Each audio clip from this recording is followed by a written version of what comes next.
نحمده ونستعينه ونستغفره ونؤمن به ونتوكل عليه ونعوذ بالله من شرور أنفسنا ومن سيئات أعمالنا من يهده الله فلا مضل له ومن يضلله فلا هادي له وأشهد أن لا إله إلا الله وحده لا شريك له وأشهد أن سيدنا ونبينا ومولانا محمدا عبده ورسوله صلى الله تعالى عليه وعلى آله وأصحابه وسلم تسليما كثيرا كثيرا اما بعد.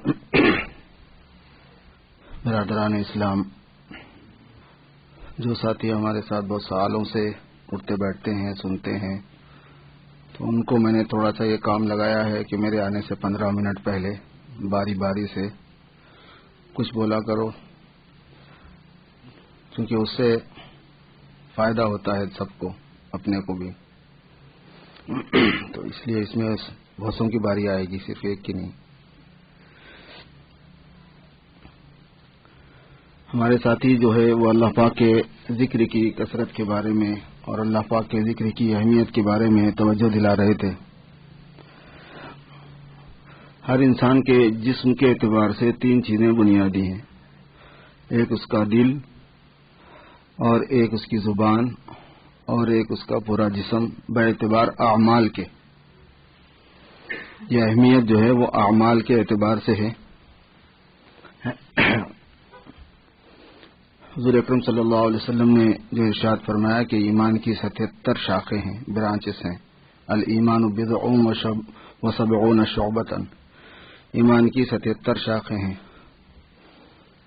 اعلاها قول لا الہ الا اللہ وادناها اماطۃ الاذى عن الطریق والحیاء شعبۃ من الایمان، او کما قال علیہ الصلاۃ والسلام. کہ سب سے اعلیٰ ترین شاخ وہ لا الہ الا اللہ کا قول ہے، اس کو بولنا ہے، اس کو کہنا ہے، اور اس سے سب سے معمولی اور کم ترین چیز، تکلیف دینے والی چیز کو ہٹانا ہے. سب سے چھوٹی برانچ اور شاخ تکلیف دینے والی چیز کو ہٹانا ہے. اور حیا اور شرم یہ ایمان کا خاص شعبہ ہے. یہ ایک حدیث شریف ہے. اس کی تشریح میں بہت سی کتابیں لکھی گئی ہیں. بیہقی، علامہ بیہقی کی شعب الایمان ایک کتاب ہے. اس حدیث شریف کی شرح میں حضرت ملا علی قاری جو ہیں، مشکات شریف جو کتاب ہے حدیث کی، اس کے شارح ہیں ملا علی قاری. مرقات المفاتیح کتاب کا نام ہے. اس میں انہوں نے یہ کیا ہے کہ وہ جو 77 شاخیں ہیں خاص ایمان کی، ان کو بتایا ہے کہ وہ کتنے کس سے متعلق ہیں. اس پہ انہوں نے بتایا ہے کہ 30 دل سے متعلق ہیں، ایسے ہیں. کچھ دل سے متعلق ہیں، کچھ زبان سے متعلق ہیں، کچھ پورے ہاتھ پیر سے متعلق ہیں. یوں ہے اصل تقسیم، یہی ہے. کچھ اعمال دل کے ہیں، وہ ایمان کی شاخیں ہیں، وہ ہونا ضروری ہے آدمی کے پاس. کچھ اعمال زبان کے ہیں، وہ ایمان کی شاخیں ہیں، وہ ہونا ضروری ہے آدمی کے پاس. کچھ اعمال انسان کے پورے جسم سے تعلق رکھتے ہیں، وہ ایمان کی شاخیں ہیں. ایمان اپنے پورے پھل یعنی پورے برانچز کے ساتھ پھلدار درخت ہو جائے، سایہ دار درخت ہو جائے، جس کو قرآن پاک میں فرمایا گیا ہے کہ اصلها ثابت وفرعها فی السماء، کہ اس کی جڑ جو ہے وہ اندر جمی ہوئی ہے، اور اس کی شاخیں جو ہے وہ آسمانوں تک بلند ہیں.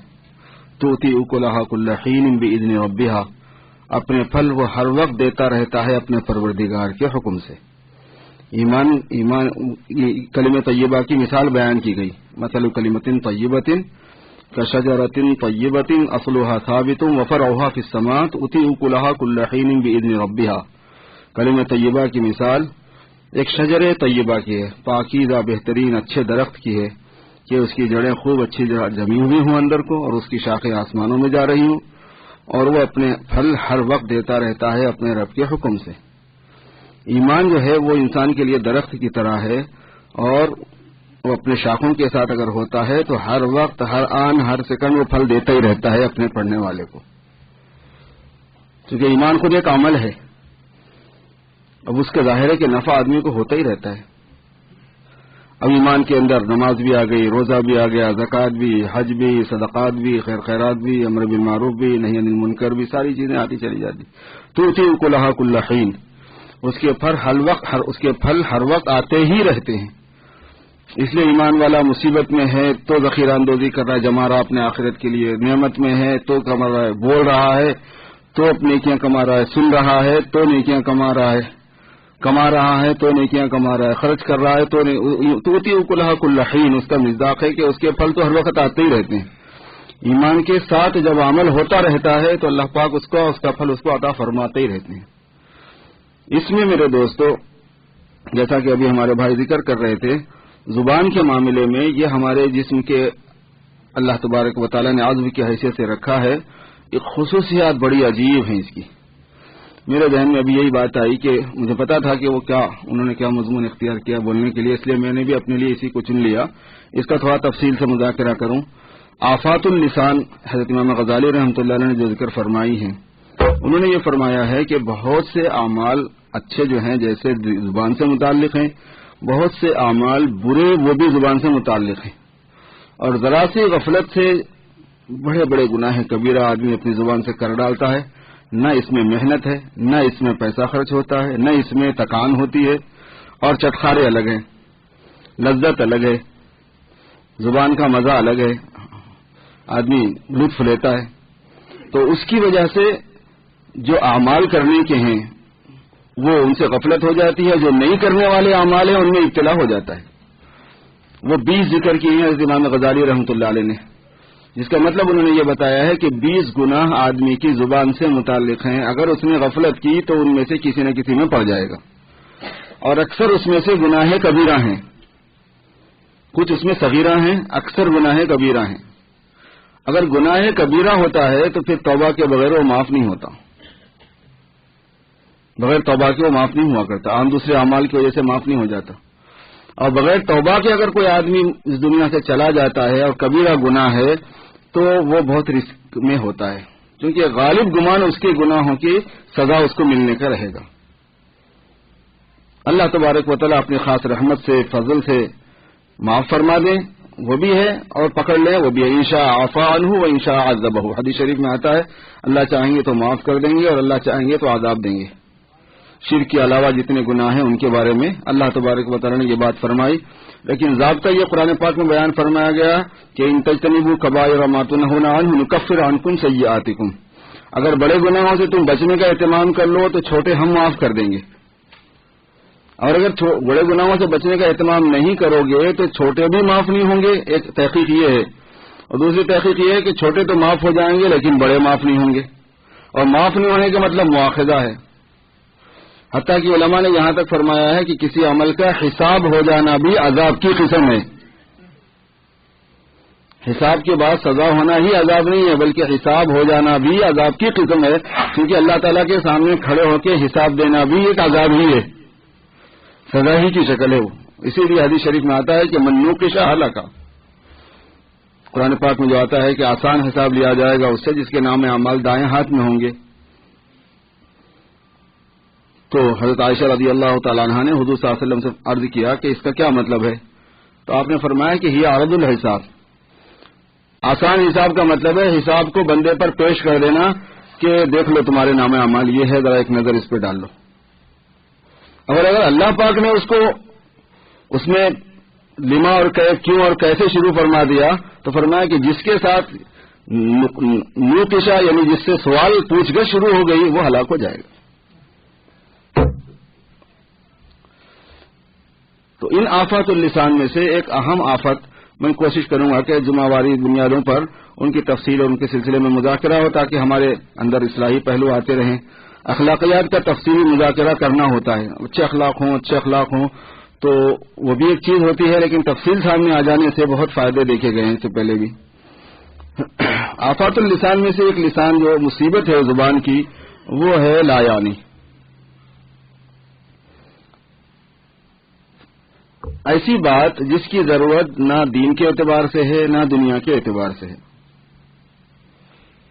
وہ بات جس کی ضرورت نہ دین کے اعتبار سے نہ دنیا کے اعتبار سے، دینی اعتبار سے کوئی ضروری بات ہے تو وہ لا یعنی میں نہیں آئے گا، دنیا کے اعتبار سے کوئی ضروری بات ہے وہ لا یعنی میں نہیں آئے گا۔ علماء نے لکھا ہے کہ کوئی آدمی امرود بیچتا ہو اور صبح سے شام تک بازار کی نکڑ پہ کھڑا ہو کے امرود لے لو امرود لے لو امرود لے لو، ہر منٹ میں 25 مرتبہ بولتا ہے 60 مرتبہ بولتا ہے، ایک بھی اس میں سے لا یعنی نہیں ہے، اور اس کے دل میں ظلمت نہیں آئے گی اس سے، اس واسطے کہ وہ حلال کمائی کے واسطے آواز لگا رہا لوگوں کو. ضرورت ہے اس کو، دنیا کی ضرورت ہے اس میں. اور یہ فرمایا کہ کوئی آدمی دو باتیں اسی ٹائپ کی جو یہ آدمی صبح سے شام تک آواز لگا رہا ہے خواہ بولے اور اپنے دل کے اندر ظلمت محسوس کر لے گا. وہ مگر ظلمت محسوس کرنے والی ایک صفت ہوتی ہے، وہ اگر آ گئی ہو تو محسوس ہو جاتی ہے ظلمت. دو جملے جو ہیں وہ ظلمت محسوس کرا دیتے ہیں، اور صبح سے شام تک یہ چلانا اس کا امرود لے لو امرود لے لو، یہ ظلمت محسوس نہیں کراتا. اسی لیے حضور اکرم صلی اللہ علیہ وسلم نے ارشاد فرمایا کہ من حسن اسلام المرء ترکہ ما لا یعنی. آدمی کے اسلام کا حسن یہ ہے، خوبی یہ ہے، بیوٹی یہ ہے، کمال یہ ہے. حسن کے اندر بہت سی چیزیں آ گئی، اس کی زیبائش بھی آ گئی، اس کا ڈیکوریشن بھی آ گیا. اس کے ساتھ ساتھ حسن جو ہے وہ احسان سے ہے، جس کے اندر کمال کے معنی میں ہے کہ ایمان میں کمال، دین میں کمال اور پختگی نہیں آئے گی. من حسن اسلام المرء، آدمی کے اسلام کا حسن یہ ہے، خوبصورتی یہ ہے، کمال یہ ہے کہ وہ چھوڑ دے اس چیز کو جو کہ لا یعنی ہے، جو مقصود سے ہٹا ہوا ہے. کلام یعنی کے معنی مقصود کہتے ہیں. ہم جو بولتے ہیں نا اپنی زبان میں یعنی یعنی یعنی یعنی کے معنی ہے میرا مقصود یہ ہے. لفظ ہے ہی ہے عربی، وہ انا یعنی سے ہے، اس کے معنی ارادہ کرنے اور قصد کرنے کے ہیں. یعنی فعل مضارع ہوتا ہے اور اعنی فعل واحد متکلم ہوتا ہے. میں یہ مراد لیتا ہوں، عربی میں بولتے ہیں، ہمارے یہاں اردو میں صرف یعنی ہی چلتا ہے. اور ایک بزرگ نے بڑی اچھی بات فرمائی، کلامی کے درو حاجت یعنی باشد لا یعنی. جس بات کو بولتے بولتے آپ کو پھر یعنی سے اس کی وضاحت کرنا پڑے تو وہ یعنی سے پہلے آپ نے لا یعنی ہی کیا تھا. اور بعض مرتبہ ایسا نہیں ہوتا، مگر یہ ہے کہ ایک بات ہوتی ہے بزرگوں کے کہنے کی کہ بھئی وہی بات جو آپ کو یعنی سے بعد میں بولنے کی ہے وہ یعنی بولنے سے پہلے ہی سوچ کے بول دیتے.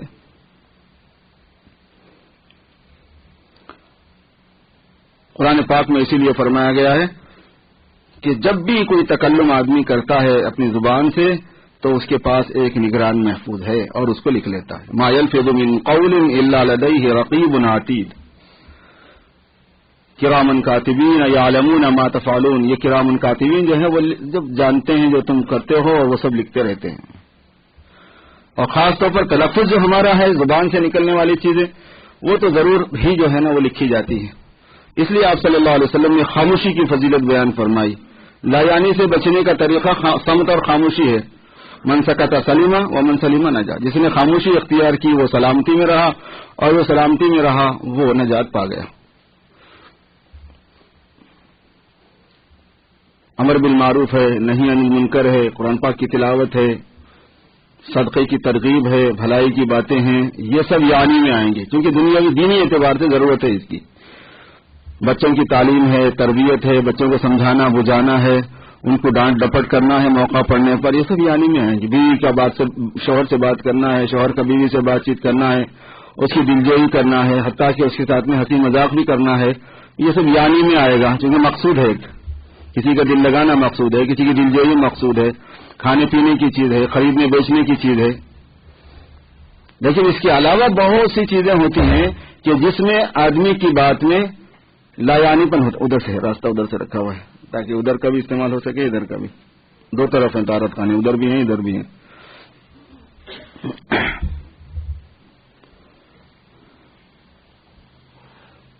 آفات اللسان، زبان کی مصیبتوں میں سے ایک بڑی مصیبت جو ہے وہ لا یعنی ہے.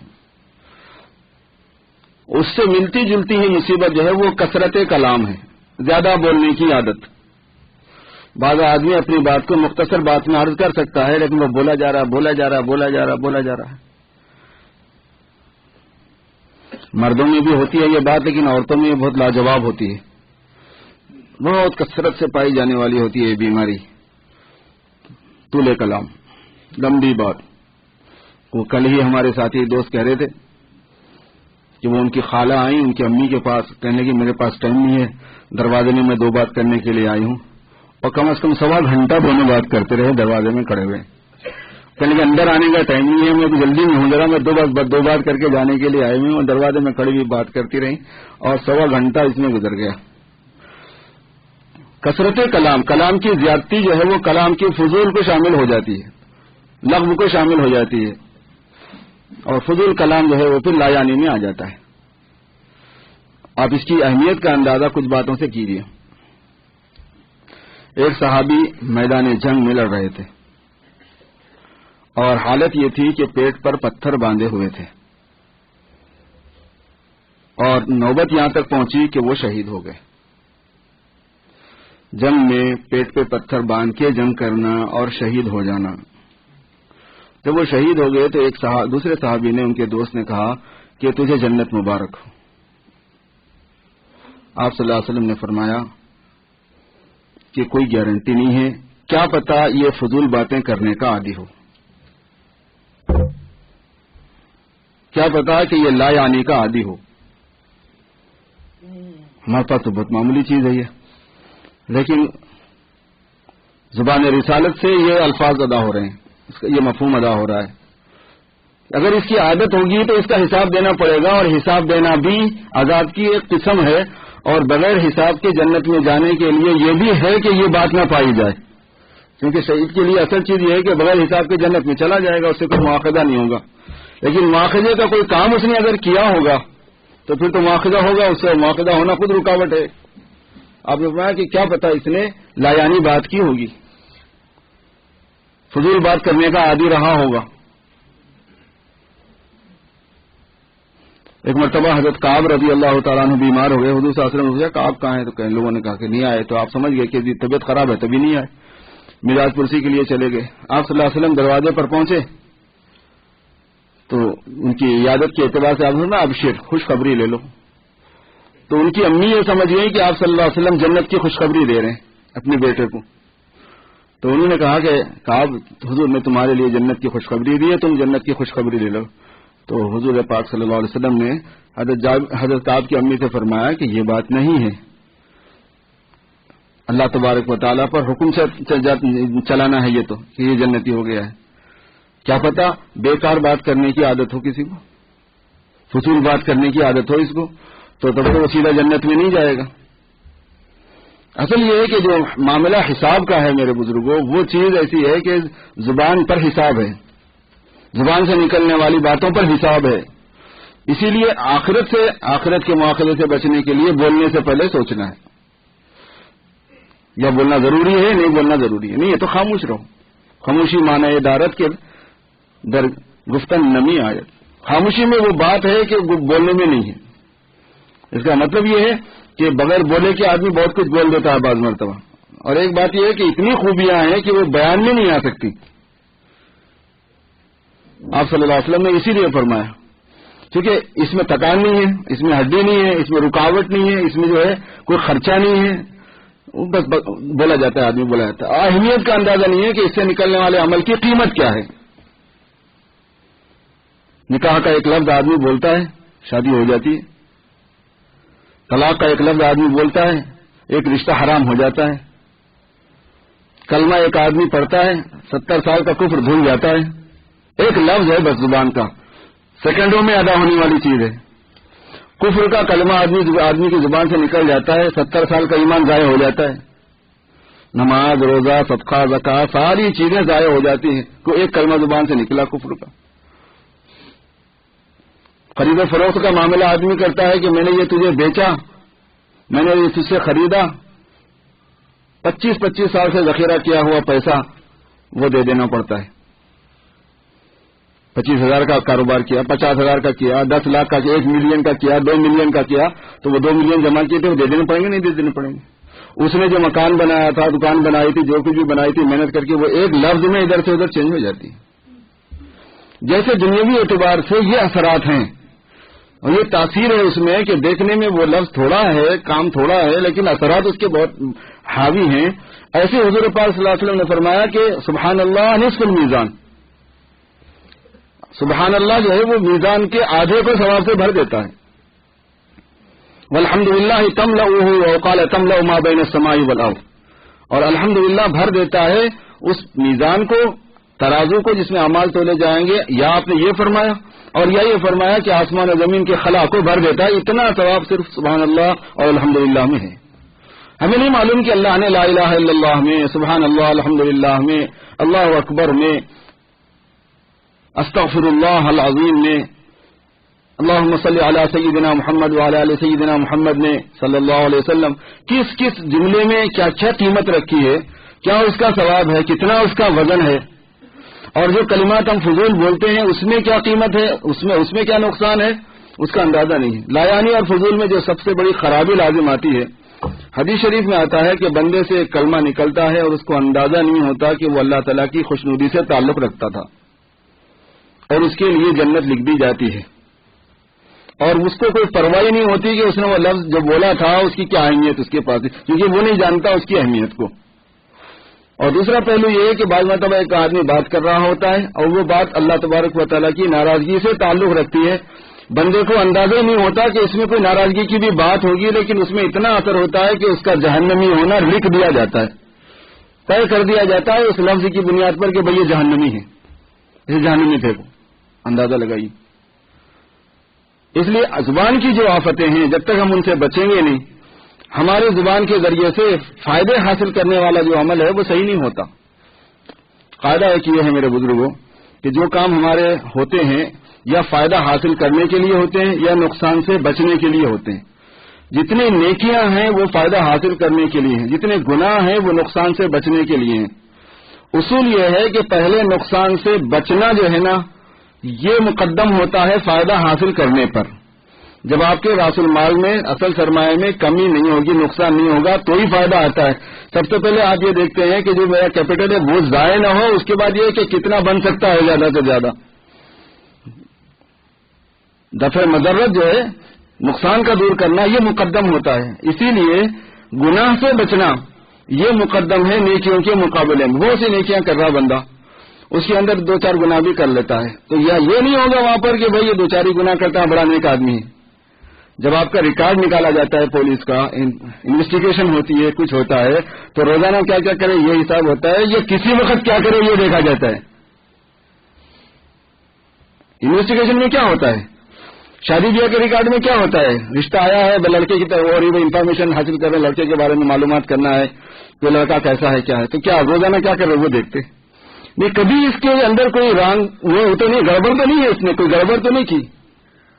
پولیس جو نو آبجیکشن سرٹیفکیٹ دیتی ہے آپ کو برتھ سرٹیفکیٹ کے لیے، دوسری چیزوں کے لیے، باہر آنے کے لیے جو ویزا کو درکار ہوتی ہے، پولیس کیا دیکھتی ہے ریکارڈ میں آپ کے کہ گڑبڑ تو نہیں ہے اس کے پاس، یہ نہیں دیکھتی کہ وہ کیا کیا اچھے کام کر رہا ہے، یہ نہیں کہ اس نے گڑبڑ کیا کی ہوئی ہے، کہیں مقدمے میں ماخوذ تو نہیں ہے، کہیں مرڈر تو کیا ہوا نہیں ہے، کہیں چوری تو کی ہوئی نہیں ہے، کوئی ایک آدھ کیس اس کا ایسا تو نہیں ہے جو اس کے معاملے کو پھنسانے والا ہو کہ وہ اس میں مطلوب یا مواخذ ہو، یہ دیکھا جاتا ہے۔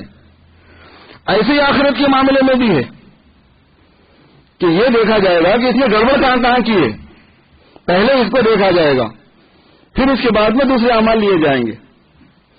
اسی لیے حضور اکرم صلی اللہ علیہ وسلم سے ایک صحابی نے عرض کیا کہ من اعبد الناس، بڑا عابد کب بنتا ہے آدمی، بڑا متقی، بڑا عابد، بڑا نیکی کب بنتا ہے؟ تو آپ صلی اللہ علیہ وسلم نے ارشاد فرمایا کہ اتق المحارم تکن اعبد الناس، گناہ سے بچ جا سب سے بڑا عابد بن جاتا ہے۔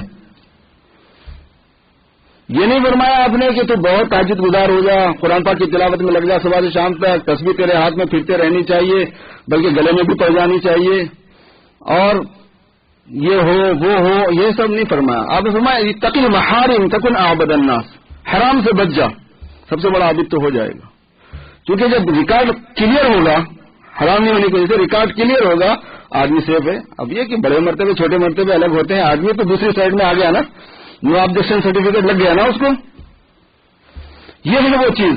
اسی وجہ سے میرے بزرگوں ہماری زبان سے متعلق جو آفتیں ہیں ان تمام آفتوں کو جاننا اور ان سے اپنے آپ کو بچانے کی فکر کرنا اپنی اصلاح کے لیے ضروری ہے، اور ہر آدمی کو، ہر مسلمان کو اپنی اصلاح کی فکر ہونی چاہیے۔ اللہ تعالی ہم سب کو عمل کی توفیق دے، جنہوں نے سنتیں نہیں پڑھی ہیں وہ سنتیں پڑھ لی ہیں۔